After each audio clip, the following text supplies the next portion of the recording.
And we are recording on Saturday, April 29th, 2023 at 3:11 p.m. Eastern Time. Guys, if you want to support the podcast, click the little red button. That's locals, or go to the description, buy the merch. Those are all my own graphic designs. Support the podcast.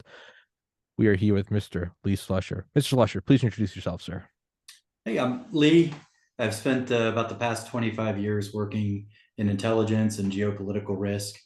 I started out with the US Army. It was what's called a cryptologic linguist. So I had to study foreign languages and cryptography, and then I worked in signals intelligence.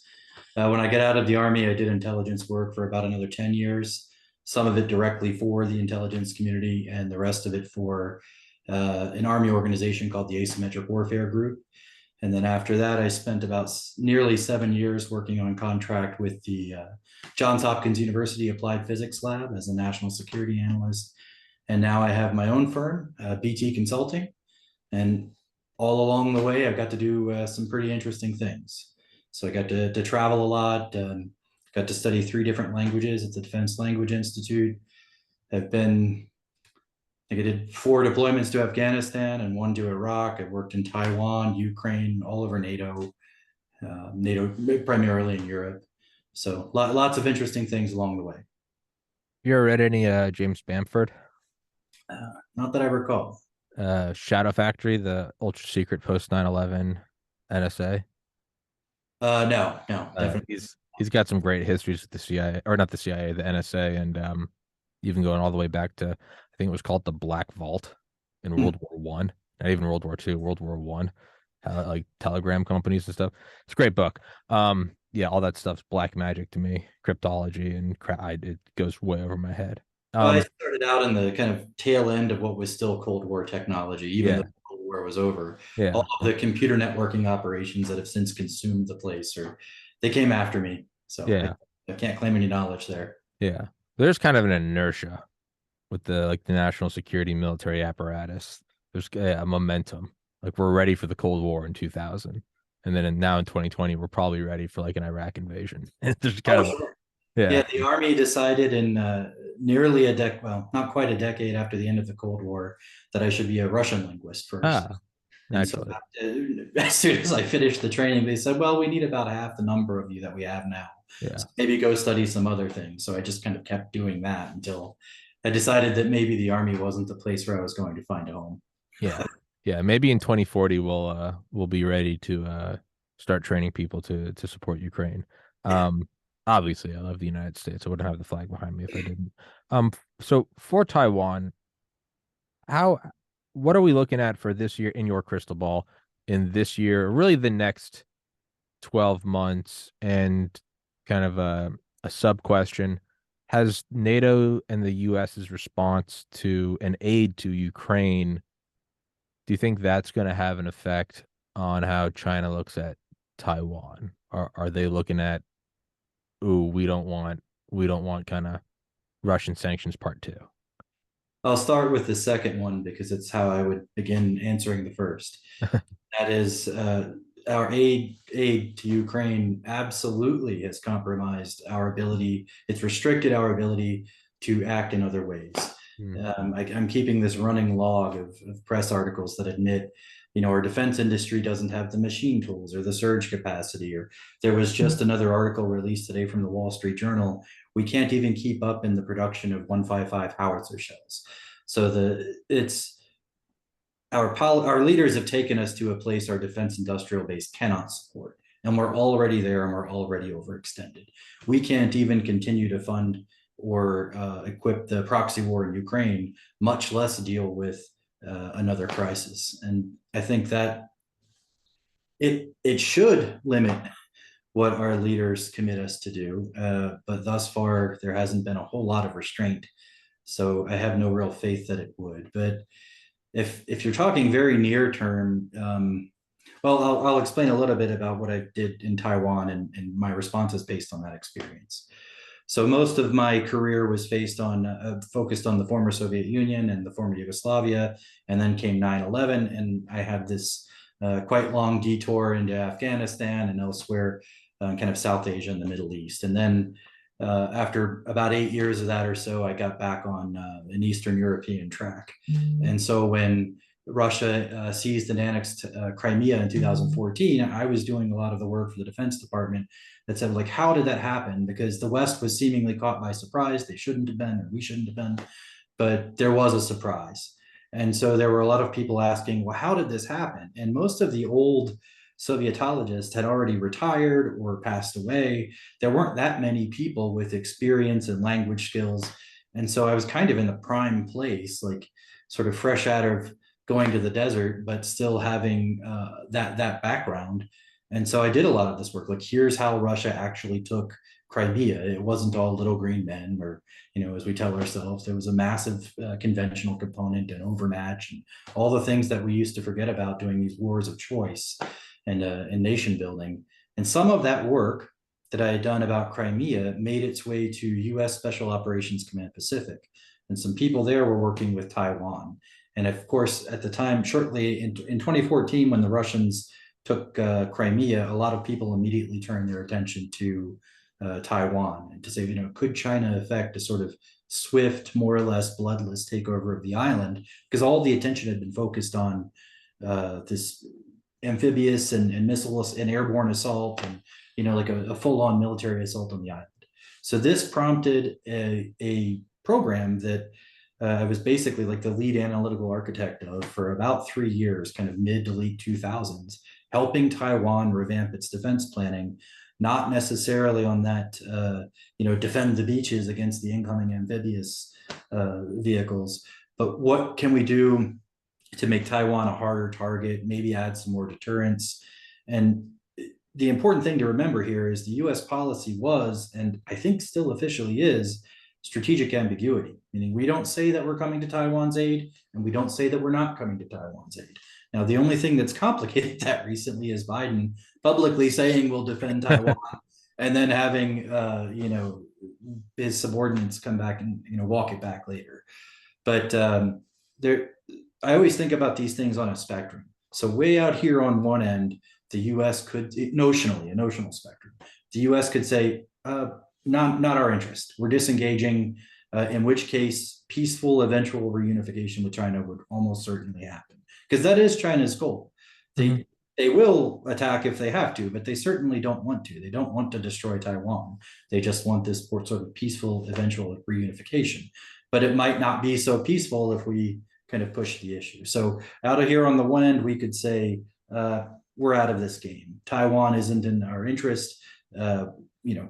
We're done. Here on the other end, we could say, not only will we defend Taiwan, but we'll do so at the expense of an all-out war with China, right? And somewhere in the middle, you've got this strategic ambiguity that worked for decades, whereby we just wouldn't commit to one or another.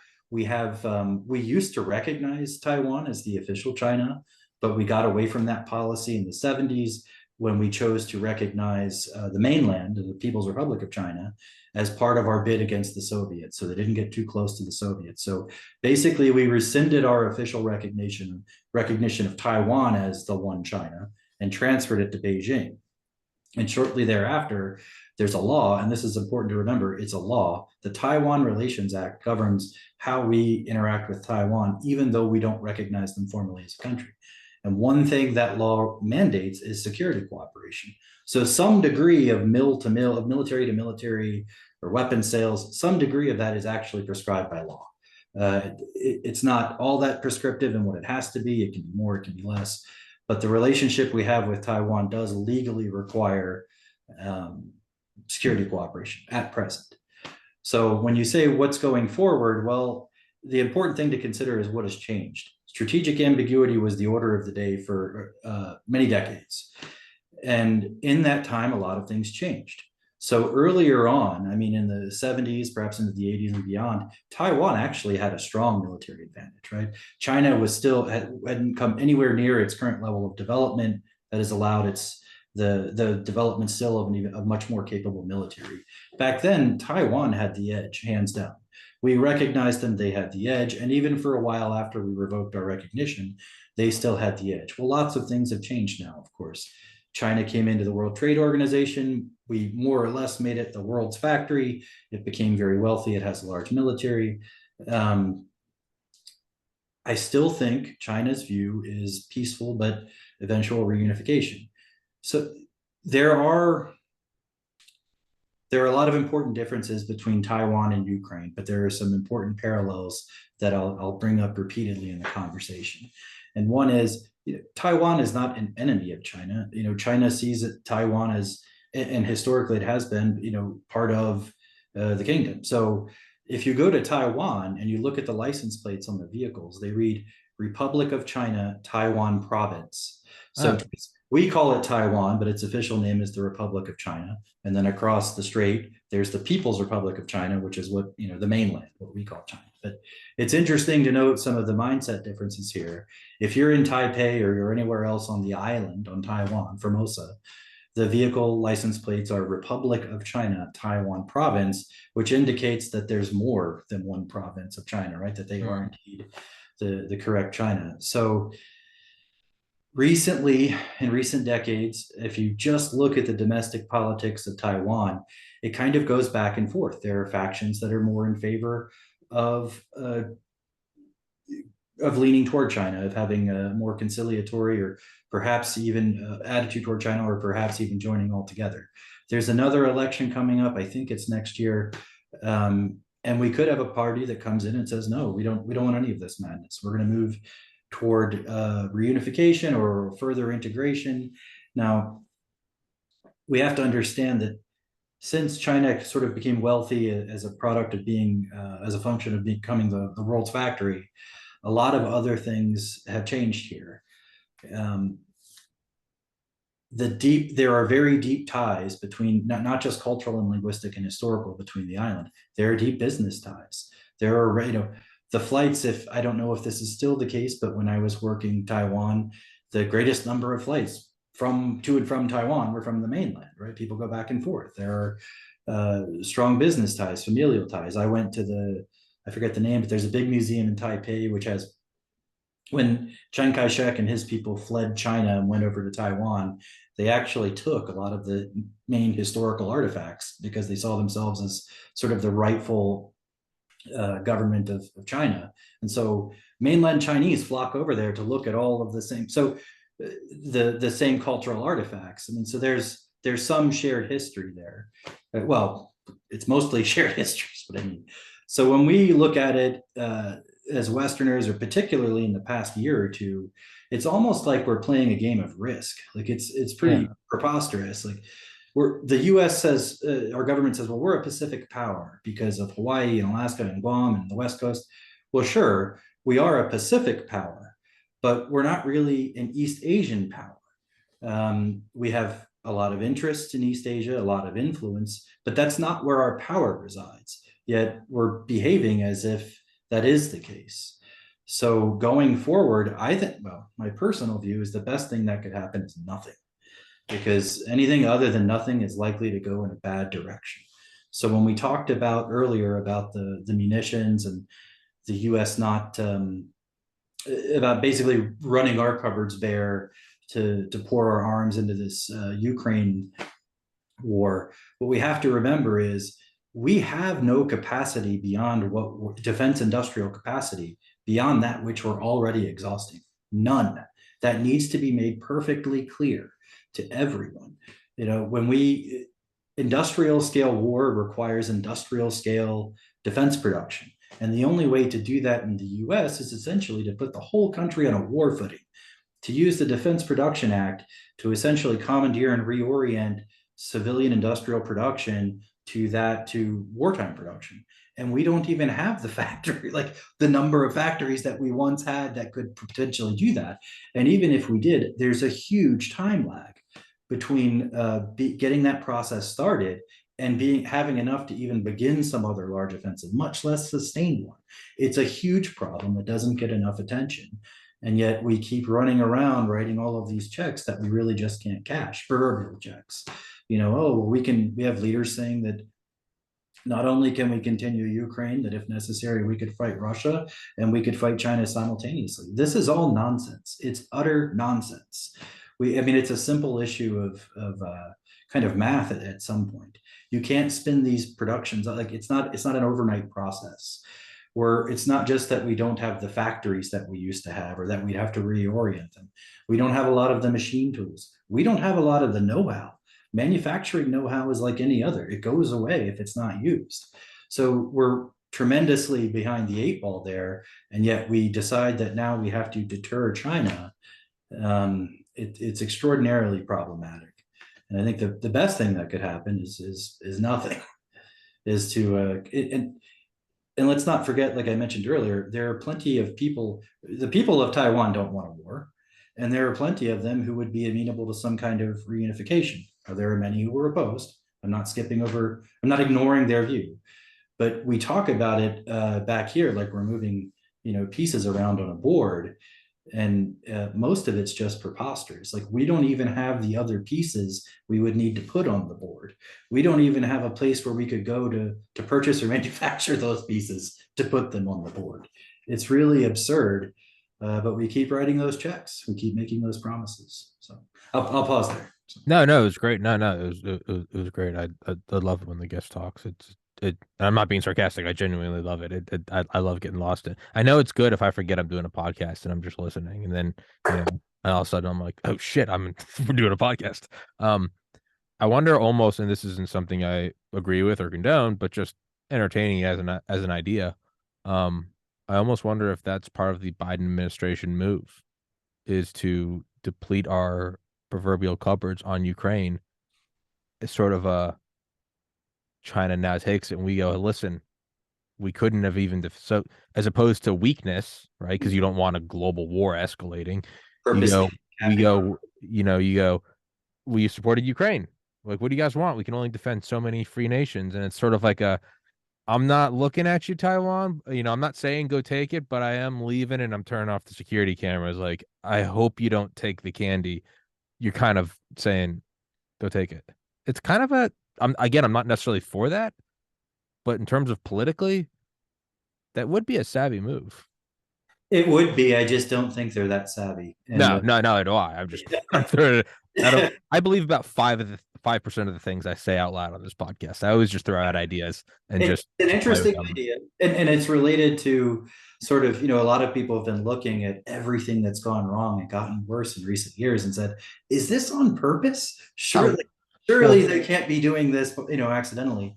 Well, I don't know, but I don't blame anyone for asking that well, question. that is my personal belief, and I try not to interject my own opinions on. Oh, I do a lot on this podcast, but I'm trying to get better about hearing out what the guest has to say. But no, I mean personally, I always think, well, how would you take on a multi-trillion-dollar defense industrial complex separated by two oceans with two mountain ranges and an extensive nuclear bunker system? Well, the only way you would ever be able to take that down is not tank for tank or bullet for bullet. What you would do is demolish it from the inside legally, like selling off the strategic oil reserve, emptying out all your munitions, destroying the border, and destroying the dollar. That's my own personal tinfoil hat. How else would you do it? If you wanted to do it, Sure. how else? I'm never going to beat Tom Brady in a football game. I'm never going to beat LeBron James. I'm a 5'8" white guy. It ain't happening. But I could probably wrangle together some investors, get them to buy the team. I take over the team, and then I let go of LeBron. That's how I beat him. Yeah, I don't know. It's a big thing to swallow because now that implies that, you know, oh wow, is there a threat to our very republic from within the White? And I have to be very careful about that because I just spent 4 years making fun of people thinking Trump was a Manchurian candidate. I can't now turn around and say, but Biden is. I gotta be aware of my own, I guess, contradictions and hypocrisy. I like I said, I don't fault anyone for thinking they're intentionally running the ship aground, because Sure. they are Well, it's indeed like, they are indeed running it aground.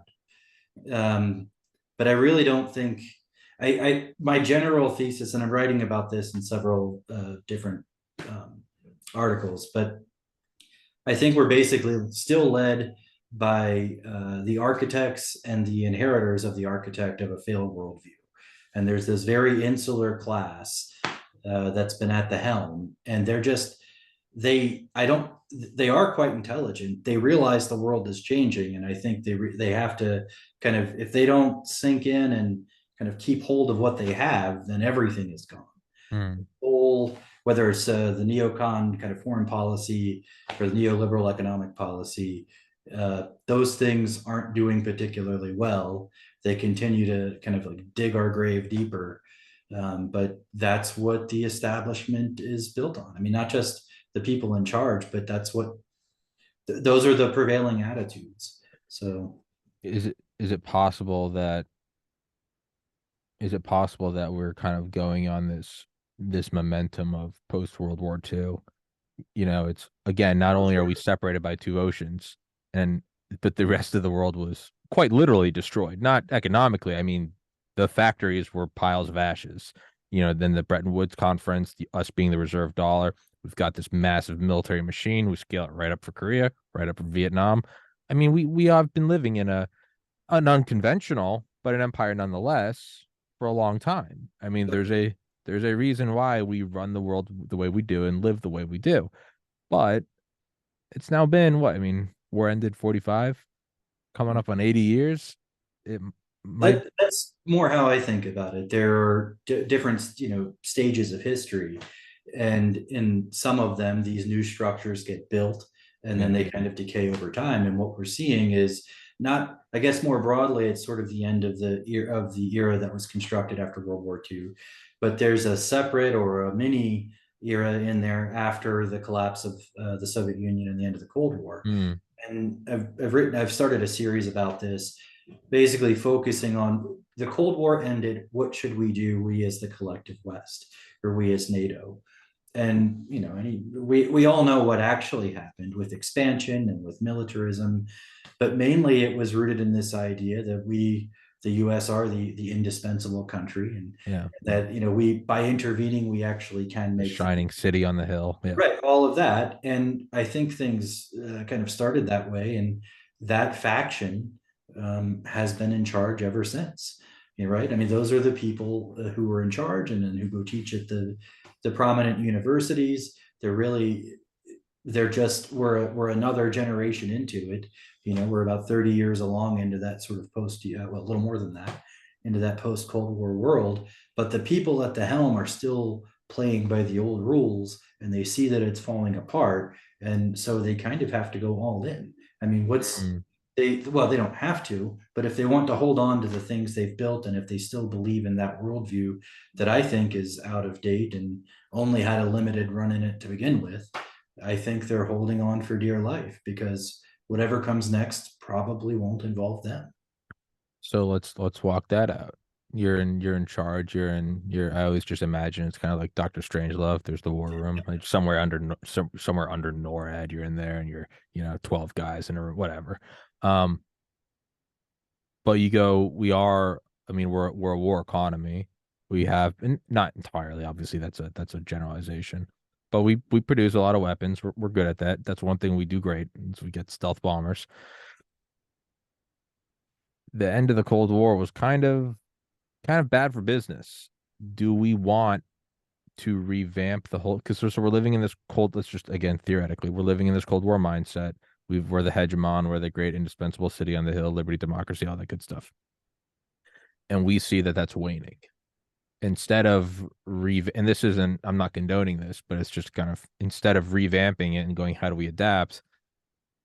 What if you just started another Cold War? Well, let me challenge a couple of things. Sure. Um, I don't think business has gotten worse for them since the end of the Cold War. Okay. Look at defense spending on the US side. Now, of course, in Europe, they've nearly ceased spending at all because we provide for their security.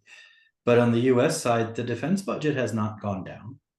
NATO has expanded, which means we have an ever greater number of protectorates. Mm-hmm. We were at war for nearly 20 years 20 years. in Iraq, and now shortly thereafter, we got this thing, and We went sober for 6 months and said, screw it. yeah, just look at defense spending. Now, we aren't doing the things that we used to do. Those things are different. We used to fund large standing armies, frequently involving conscripts. We had large ammunition stockpiles, big formations of armored vehicles. We had redundancy in our system such that we could surge.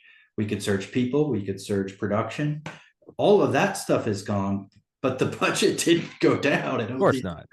It just went elsewhere.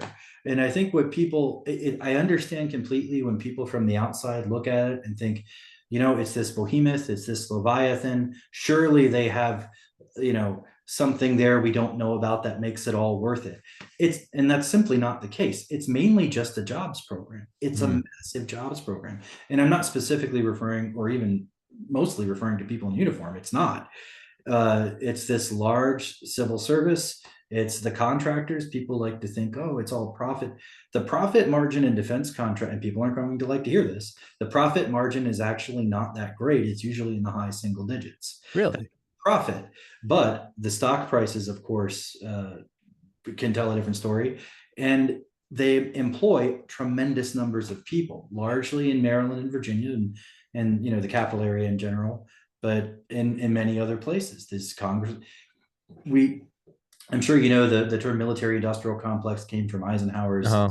Yeah. right farewell address, but it was initially in the earlier draft, the military congressional. It wasn't Ah, the military congressional industrial complex, or I might have the order there reversed. yeah. There was a reference to Congress that he removed because he didn't want to be adversarial. But the idea that it's when we think of the military industrial complex, it's like, well, it's these generals and it's Lockheed.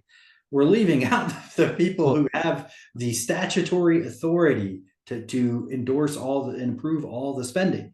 And of course, they're spreading it all over the place. So yes, we don't have a large standing army. We do have some now. There's a second part to this. We're still spending, so it's not that we've stopped spending, and we're spending ever more. Um, shoot. military industrial congressional. Yeah. So it's oh, crap. Where's it going? Military industrial congressional, the sales haven't gone down. Business is still booming since the Cold War, so we don't necessarily need another Cold War. Profit margins low. Oh yeah. So the other thing is we for a long time we had a lock on some really we basically had a monopoly on a handful of military capabilities that were generally decisive, right? Hmm. We can lump them all together in different categories. Like one is precision. We Hmm. could strike things with great precision when others couldn't. For a long time, we owned the night. Yeah. We could strike things with precision at night. We could move and fight at night, shoot, move, and communicate all in the dark better than anyone else. A lot of those things are changing. We no longer have that monopoly. So if the goal is to start a new Cold War, I don't think that's the goal, but we need to recognize that a lot of the capabilities that we once had are now present elsewhere, and sometimes even better, Oh whether yeah. it's electronic warfare, precision guided munitions. If we look at the proliferation, one of my contracts is I do these social media scrapes about worldwide drone activity, and so I've been doing this, I think, weekly for about 4 years, and I don't do the analysis; I just send off the data. But by doing the data scrapes, I get to see these trends over time, and it is tremendous. I mean, when I was working for the Army's asymmetric warfare group in kind of the mid 2000s, we started to see drones, and of course, they were these kind of clunky quadcopters that people were sort of just jerry rigging with a grenade or something like that. The proliferation of high end, not only drones, but loitering munitions, right? Like these kamikaze drones that don't even necessarily have to be programmed. They can just be sent up and they know that the types of targets they're looking for, and they autonomously strike them and autonomously deconflict. I mean, it's more than that. Like that technology is everywhere. Turkey's been a real leader. They have some of their drones that now have precision guided munitions that fire from the drone. Turkey just recently built an aircraft carrier for drones. Uh, Holy sh. yeah, so I mean, we basically have flying killer robots, as I used to think of them, and now we have an aircraft carrier. Now, aircraft carriers are obsolete against anybody who has modern missile technology, Yeah. but not Carrier everybody killers. does. And it's not the case that Turkey's likely to send their little drone aircraft carrier, off the coast of China or something where it would get sunk. So seeing the proliferation of these technologies and of important capabilities like precision, it really changes things. One of the last things I did for the government before becoming an independent consultant was a study of the 2020 Nagorno-Karabakh War, so between Armenia and Azerbaijan. And in the US, this got almost no coverage. but it was tremendously important for military matters, because in all of these little wars in which there's some kind of like larger, wealthier patron country helping the combatant, we're seeing a lot of evolution of the sort that we now think of as having occurred in the Spanish Civil War immediately before World War II. Where Nazis perfected dive bombing and all sorts of other things. Yeah, the Nagorno-Karabakh War had Turkey taking a lot of its drone expertise and its loitering munition expertise and basically employing it with, in some cases, directly for Azerbaijan. And they were able to upend a status quo that had existed for several decades. It used to be the Armenians. There's basically there's a well, we don't have time for the whole history lesson, but you've got Armenians and Azerbaijanis or Azeris fighting over this territory, and for most of the time since the 90s, the Armenians had the upper hand. They had the numbers, they had the terrain, the high ground, and there'd be periodic fighting, but there wouldn't be a sufficient change. Well, Turkey came in and employed this technology so effectively that they completely upended a decades old status quo that had relied on infantry and artillery all being in the right places. So as we look forward, it's just a totally different world. And we continue to fund this massive defense complex, much of which goes into a handful of high-end, extraordinarily expensive weapons programs, and the rest of which goes to just this bewildering array of defense agencies. It really is a massive jobs program. So we have some really good high-end boutique capabilities, and we can strike pretty much anywhere on the earth. But in terms of actually slugging it out against someone who is similarly, or even just engaging in high intensity conflict with another army that isn't, like the Afghans or the Iraqis, we're really not in a position to do that. Yeah, it's kind of like if you took like 2023 Delta Force and brought it back to World War II. Yeah, you could probably go take out the Nazi high command. You need stealth, night vision. You could probably do that, encrypted comms. Yeah, that ain't taking down the entire that ain't taking down mainland Japan. And No, it's even worse than that. We've come to focus on those sort of really specialized boutique capabilities, like special B-21 Raider operations, because it's the sexy stuff and yeah, captures our attention. And those guys are superb. I'm not saying otherwise, but in this kind of war, the kind of war that really changes lines on maps, it's you attrition. it's not just attrition. It's you need an actual force that can fire and maneuver and destroy an enemy force, and that means lots of artillery, whether it's tube artillery, rocket artillery. It means a whole lot of things that we're not really oriented to do right now. And one thing that I always found particularly irritating about the Pentagon in general, um, the a leader would decide that a change has occurred, right? When Obama was president, he said, "Oh, well, there's a pivot to Asia." Or when we were winding down in Iraq and Afghanistan, we'd say, "Oh, we've been involved in these low intensity conflict, and meanwhile, oh, Russia and China have gotten better in these other things." Okay, that's true, but they say, "Oh, now we're going to focus," and it's really just sort of a nominative change. Like the words on the slides will change. Maybe the scenarios at our training centers will change, but there's no substantial change in the actual size or composition of our formations. We still pretend, we still execute policies as if we have that kind of military might, that sort of Gulf War era, military Yeah. might that we use, that we don't. So there's a lot of make believe. There's a lot of, well, we've said that we're pivoting to Asia, or we're refocusing on what they call LISCO, large scale combat operations, basically what we used to call war, high intensity warfare, World War II, Korea, World War I, that kind of stuff. But it's really just a change in what people are saying, and to some extent into what they're funding. Again, we don't even have the defense industrial base to kind of back a lot of that stuff up. So yeah, I'm happy to not have to go there or Absolutely. hear any of that stuff anymore. It So could. I wonder if we're just. I wonder if it's just the most uneventful outcome.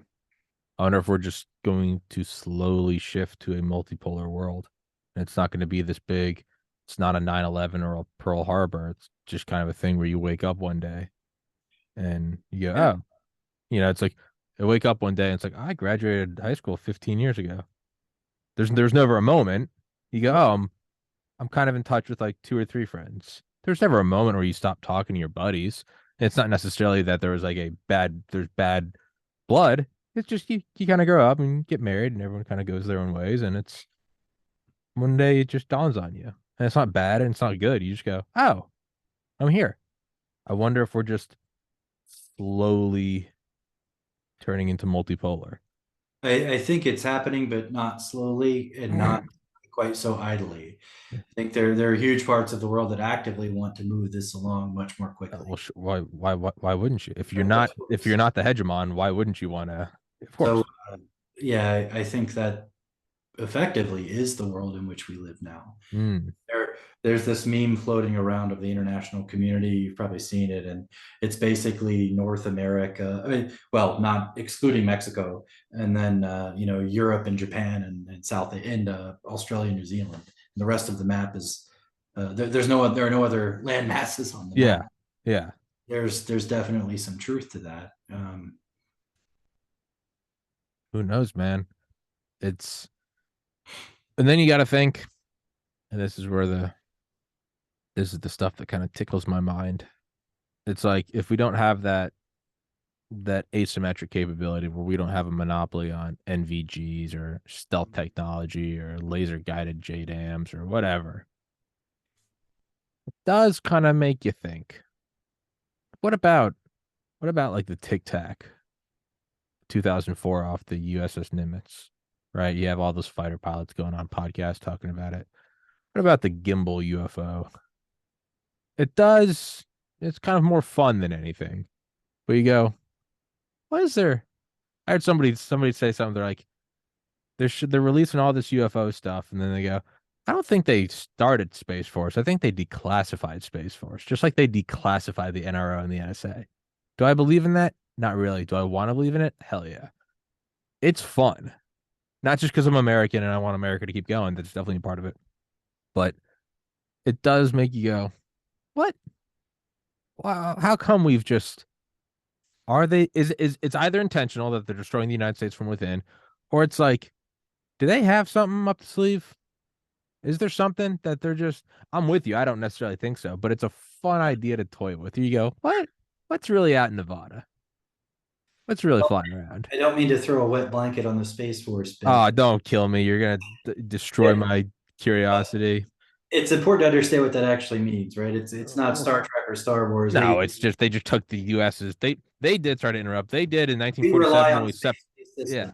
when we separated the Air Force, the U.S. Army Air Forces into its own thing, the Air Force. It's we're just kind of doing that again. It's now there's like another level above it, literally and physically. It's just yeah, and I know what it is, but I want to believe. You just threw a wet blanket on my belief. I want to believe. Well, I'm a you still 4 year have old and cryptids and all kinds of other things. you just walked in here and I'm 5 years old and you said Santa ain't real. Get a job. And I understand there's a time for that, but you also got to let me believe. Give me a little silver lining. Um, there is it is. I mean, I know this is just kind of like a tired, unoriginal saying, but it is, and it's always technically true in history. But we are at this weird, uncharted territory of.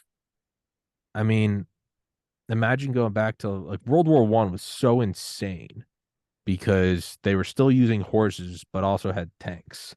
They were using hot air balloons, but also had biplanes. It was a total reimagining of the ability to kill one another. And it kind of feels like we're coming up on the edge of that waterfall with strong AI, drones, autonomous drones, UCAVs. Are Mhm. we coming up on the next great almost Cambrian explosion of warfare where things are going to be happening in 10 years that are as alien to you and I as World War II would be to Lincoln? I definitely think we're on the precipice of a new era, whether it's a Cambrian explosion, I don't know. Yeah. Yeah, for sure. But I think that new era combines old with new. Yeah. So the sort of combat we're seeing play out in Donbass and everywhere else in Ukraine, I don't think we're quite there where we burrow underground and it's all autonomous systems fighting above ground. Yeah. I think it's the mixture that we see there, of AI and all of these new emerging and disruptive technologies with the existing force. Yeah. That's I think that's the next stage. But what's really transformative, the missile technology, the speeds, the ranges, the fact that an aircraft carrier isn't what it used to be. That's the sort of thing that really changes the game. Yeah. And we're definitely there. I don't even know that we're on top of it. I think we're in it. Yeah. There is, I think one of the wildest things I saw was a photo from a drone of a guy using a World War I water-cooled Vickers Mhm. with a hollow sight on it in Donbass. And it's like everything about that, the gun to the sight to the picture taken from the drone, all used in concert. And it was like, this is insane. This is some weird, you know, steampunk dystopia. Like, what the hell is going on?